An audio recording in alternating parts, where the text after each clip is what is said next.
எல்லாருக்கும் வணக்கம். இன்னைக்கு நம்முடைய கிளாஸ்ல வந்து பாத்தீங்கன்னா BEd second year third semester. அதுல வந்து பாத்தீங்கன்னா சார் கமிஷன் வந்து உங்களுக்கு டேட் வந்துருச்சு. இந்த கமிஷன் வந்து எப்படி நடக்கும், இந்த கமிஷன்ல என்னென்ன கொஸ்டின்லாம் நம்ம கேட்பாங்க, ரெக்கார்ட் நோட்ல இருந்து என்னென்ன கொஸ்டின் வரும், நம்ம கிளாஸ் எடுக்கும்போது எவ்வளவு டைம் கிளாஸ் எடுக்கணும், அந்த கிளாஸ்ல இருந்து அவங்க எதுவும் கொஸ்டின் கேட்பாங்களா, இந்த மாதிரி கமிஷன் சம்பந்தமா சில முக்கியமான விஷயம்லாம் நான் உங்களுக்கு சொல்றேன். அதே மாதிரி ஃபோர்த் செமஸ்டர் வந்து சார் எக்ஸாம் எப்போ வரதுக்கான வாய்ப்பு இருக்கு, அதை பத்தியும் நான் உங்களுக்கு ஒரு சில விஷயம் சொல்றேன். சரிங்களா?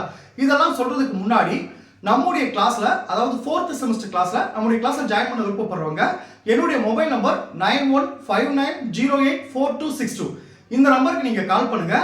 நம்முடைய கிளாஸ்ல நீங்க எப்படி ஜாயின் பண்ண சொல்லி நான் உங்களுக்கு டீடைலா சொல்லிடுவேன்.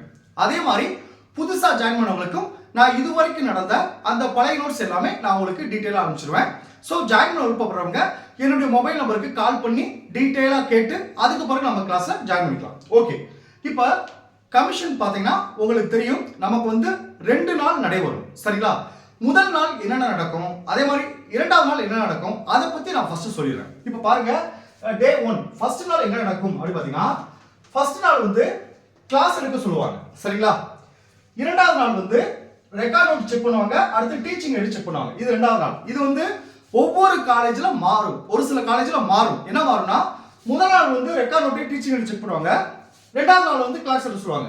இது ஒவ்வொரு காலேஜ்ல மாறுறதுக்கான வாய்ப்பு இருக்கு. ஆனா மோஸ்ட்லி என்ன செய்வாங்கன்னா முதல் நாள் வந்து கிளாஸ் எடுத்து சொல்லுவாங்க. சரிங்களா? ஓகே, இப்போ கிளாஸ் எடுக்கிறப்ப நம்ம என்னென்ன செய்யணும் அது பார்த்தீங்கன்னா, இப்போ கிளாஸ்ல பார்த்தீங்கன்னா நமக்கு லெசன் பிளான் லெவல் 1 லெவல் 2 ரெண்டு ரெக்கார்ட் நோட் எழுதிருப்போம்.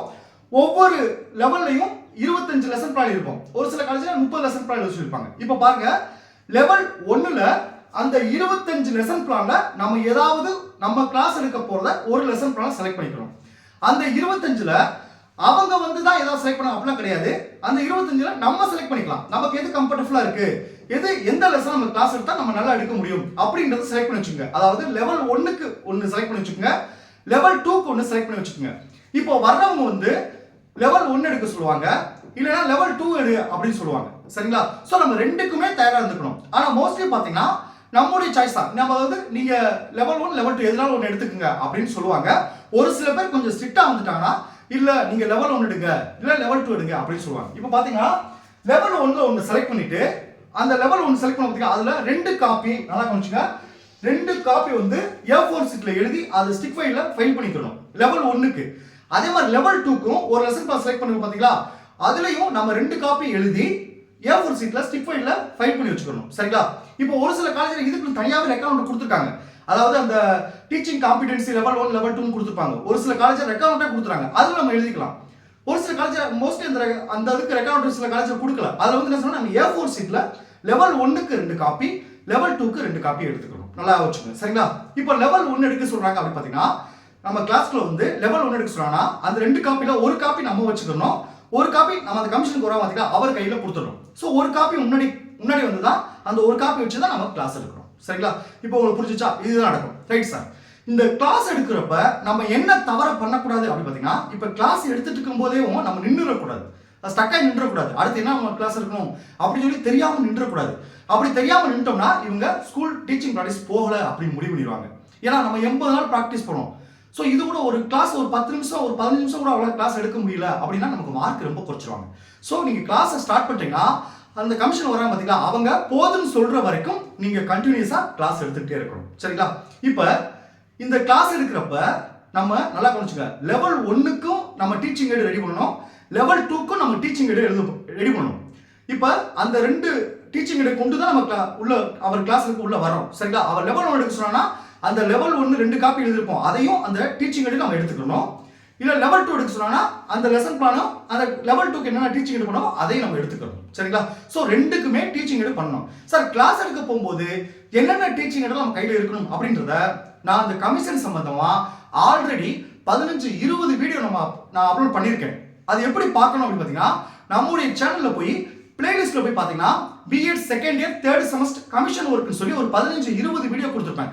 அந்த வீடியோ மட்டும் நீங்க பார்த்துட்டீங்கன்னா வரவங்க என்ன கொஸ்டின் கேட்டாலும் நீங்க ஈஸியா அட்டெண்ட் பண்ணிடலாம். சரிங்களா? நான் ஒவ்வொரு ரெக்கார்ட் நோட்டும் எதுக்காக எழுதுறோம், அந்த ரெக்கார்ட் நோட்ல என்னென்ன கேள்வி கேட்பாங்க, அதே மாதிரி நம்ம பேசிக்கா என்னென்ன விஷயம்லாம் தெரிஞ்சுக்கணும் எல்லாமே அந்த வீடியோல நான் சொல்லியிருக்கேன்.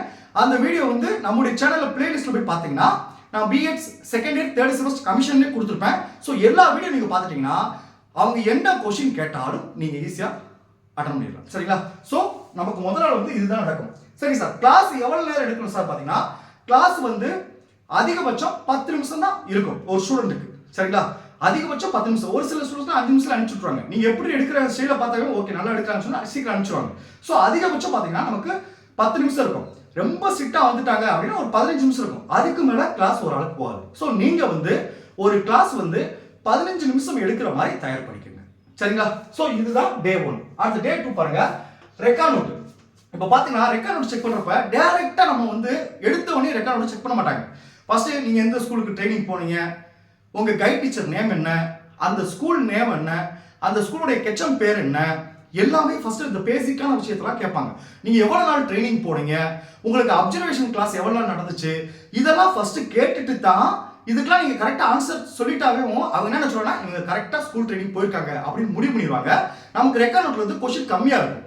அவங்க கேட்கறதுல ஏதாவது இந்த பேசிக்கான விஷயத்தில் நீங்கள் ஏதாவது தவறு பண்ணா தான் அவங்க ஸோ இவங்க ஸ்கூல் ட்ரைனிங் போகிறாங்க டவுட்டாக இருக்குது, அப்போ ரெக்கார்ட் நோட்லேருந்து நிறையா கொஸ்டின் கேட்டுருவாங்க. ஸோ நம்ம எந்த ஸ்கூலுக்கு ட்ரைனிங் போனோம், அந்த ஸ்கூலோட கெச்சம் பேர், எவ்வளோ நாள் ட்ரைனிங் போனோம், நம்ம கை டீச்சர் நேமு, நம்ம எந்த கிளாஸ் எடுத்தோம், 7th 9th நம்ம என்ன கிளாஸ் எடுத்தோம், அதெல்லாம் கரெக்டாக நீங்கள் யோசிச்சுங்க. இது எல்லாமே வந்து நான் ஆல்ரெடி வீடியோ அப்லோட் பண்ணியிருக்கேன், அதை ஒரு டைம் பார்த்துருங்க. சரிங்களா? ரைட். இந்த ரெக்கார்ட் நோட்டில் அதிகபட்சம் நமக்கு வந்து எந்த ரெக்கார்ட் நோட்ல இருந்து கொஸ்டின் அதிகமாக இருக்கும் சார் அப்படின்னு பார்த்தீங்கன்னா நமக்கு வந்து கமிஷனுக்கு வந்து 2 பேர் வருவாங்க. அதுலேருந்து யூனிவர்சிட்டியிலேருந்து வந்தாங்கன்னா அந்த 2 பேரில் ஒரு ஆள் நமக்கு யூனிவர்சிட்டி நம்முடைய யூனிவர்சிட்டிலேருந்து வந்தாங்கன்னா அவங்க வந்து மைக்ரோ டீச்சிங் ரெக்கார்ட்லேருந்து அதிகமான கொஸ்டின் கேட்பாங்க. சரிங்களா? பிரைவேட் காலேஜ்லேருந்து வந்தாங்கன்னா இந்த டெஸ்ட் அண்ட் மெஷர்மெண்ட்லேருந்து அதிகமான கொஸ்டின் வரும். பட் என்னன்னா எல்லா ஸ்டூடெண்ட்டுக்கும் அந்த மைக்ரோ டீச்சிங்லேருந்து கண்டிப்பாக அவங்களுக்கு கொஸ்டின் இருக்கும். நான் மைக்ரோ டீச்சிங்லேருந்து கிட்டத்தட்ட ஒரு 15 கொஸ்டின் கேட்பாங்கன்னு சொல்லி ஒரு 15 கொஸ்டின் ரெடி பண்ணி வச்சிருந்தேன். அந்த இதையும் நான் வீடியோவில் சொல்லியிருக்கேன். நம்மளுடைய சேனல் பிளேலிஸ்ட்டில் போய் பார்த்துருங்க. சரிங்களா? அடுத்து பாருங்க, இந்த டீச்சிங் எய்டு. டீச்சிங் பார்த்தீங்கன்னா பாருங்க, class teaching aid level 1 level 2 நம்ம அந்த கிளாஸ் இருக்கிறப்ப கொண்டு வரோம் பார்த்தீங்களா, அந்த டீச்சிங் எய்டை அழகா நீட்டா பண்ணி வச்சுக்கோங்க. சரிங்களா? அந்த டீச்சிங் எய்டை பார்த்துட்டாவே வந்து இந்த ஸ்டூடெண்ட்ஸ் நல்லா பண்ணியிருக்காங்க அப்படின்னு பார்த்துறாங்க. அவங்க டைரக்டா ஏன்னா அந்த டீச்சிங் எய்டை தான் நம்ம அவர் கண்ணு முன்னாடி டைரக்டா எடுத்து காட்டுறோம், கிளாஸ் எடுக்கிறப்ப எடுத்து காட்டுவோம். மற்ற டீச்சிங் எல்லாமே பார்த்தீங்கன்னா அவர் நம்ம இடத்துக்கு வருவார், நமக்குன்னு ஒரு காலேஜ் ஒரு இடம் கொடுத்துருப்பாங்க, அந்த இடத்துல நம்ம பொருள் அடிக்க வச்சிருப்போம், அதை அப்படி டைரெக்டாக பார்த்துட்டு ஒவ்வொரு பொருளையும் பார்த்துட்டு போயிடுவார். சரிங்களா? அதே மாதிரி நமக்குன்னு ஒரு பிளேஸ் கொடுத்துருப்பாங்க, அந்த பிளேஸை ஃபுல்லாக கவர் பண்ணுற மாதிரி டீச்சிங் எல்லாம் பண்ணி வச்சிருக்கேன்.